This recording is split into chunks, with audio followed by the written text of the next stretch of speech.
Hey everybody, Brian Sharp here with Presenter Box. Thanks for watching. Today's video, we're going to talk about how to practice for a presentation. Question I get a lot, and people will say, well, what's your process? And the good news is there's no really right answer. You have to do what works best for you. But I'm going to share in a couple minutes here just what process I go through and what works for me.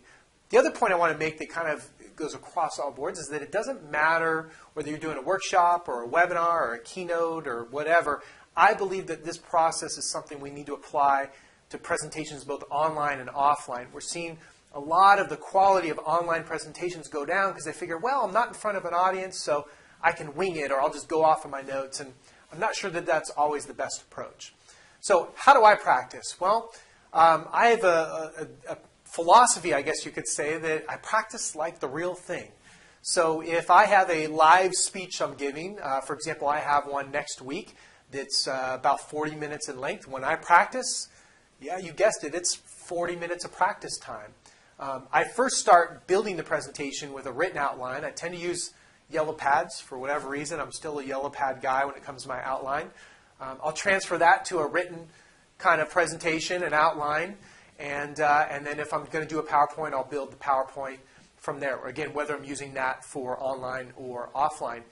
And then I go through the entire talk, and I begin it from beginning to end. I pause for what I hope are funny jokes.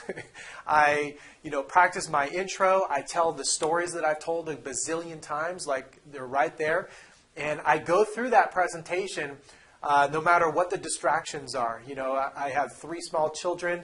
A lot of times I'm practicing at home, although I have an office now outside the house. But, it has happened where Spider-Man has jumped into my office in the middle of a presentation, or the dog has come in, right?